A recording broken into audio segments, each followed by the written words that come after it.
নমস্কার বন্ধুরা, আজ আমি বানাবো কলা পাতায় মোরলা মাছ। তার জন্য আমি দেখুন 2 রকম সর্ষে আর কাঁচা লঙ্কা নিয়ে নিয়েছি। এটা এবার ভালো করে একসাথে বেটে নেব। বাটাটা বেশ মিহি করে বাটতে হবে, তাহলে খেতেও ভালো স্বাদ হবে।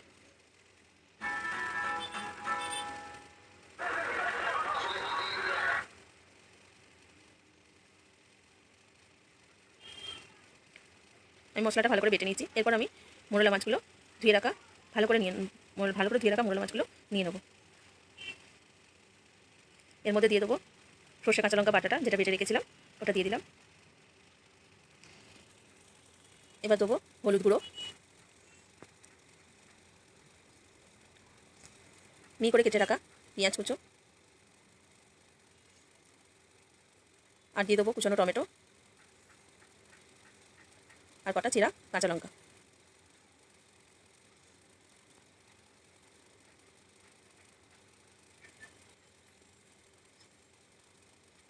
এবার আমি এর মধ্যে সর্ষের তেল মেশাবো, ভালো করে একটু বেশি পরিমাণে দেবো,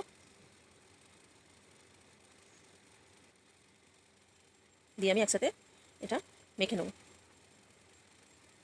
যত ভালো করে মাখা হবে তত খেতে স্বাদ হবে। হালকা হাতে মেশাবো যাতে মাছগুলো গোটাই থাকে, আস্ত থাকে।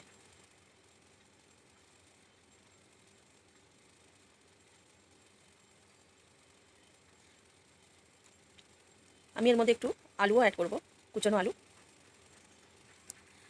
লম্বা করে সরু সরু করে কেটে রাখা আলু দিয়ে ভালো করে মিশিয়ে নেব।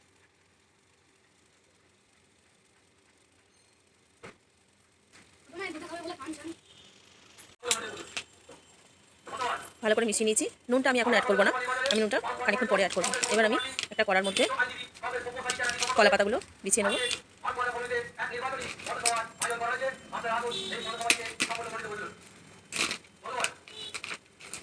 এবার কলা পাতার মধ্যে আমি একটু তেল মাখিয়ে নেব। বাইরের আওয়াজ হচ্ছে, মাইক বাজছে, তাই জন্য বড় জোরে জোরে আওয়াজ হচ্ছে, শোনা যাচ্ছে না।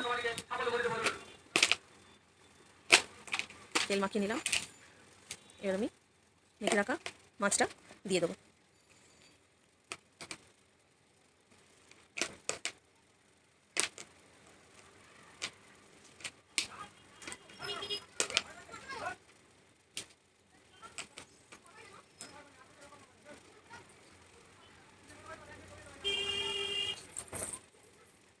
এবার আমি ওপর দিয়ে আরেকটু তেল, কাঁচা তেল দিয়ে দেবো।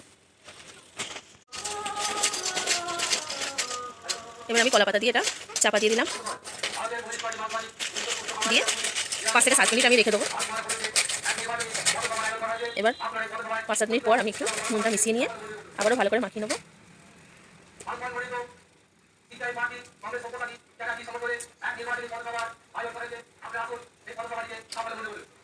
ভালো করে মিশিয়ে নিয়েছি।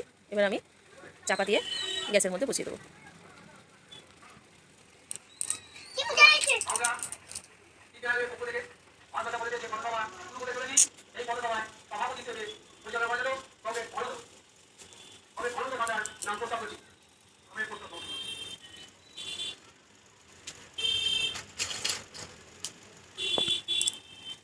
একটা ভারী কিছু চাপিয়ে দিলাম যাতে ভাবটা ভালো হয়।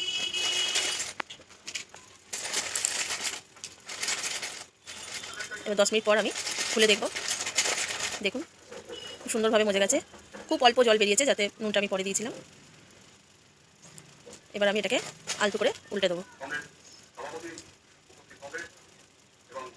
তেলও ছেড়ে গেছে।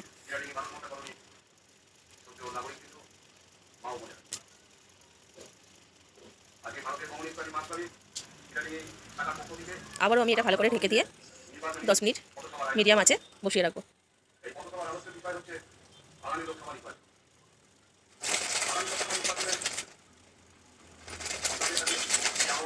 10 মিনিট পরও আবার খুললাম, খুলে দেখবো।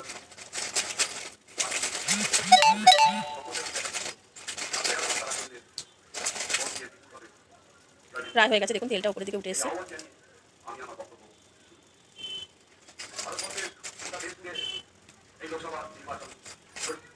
এবার এটা প্রায় হয়ে গেছে। এবার আমি এটা নামিয়ে নেবো।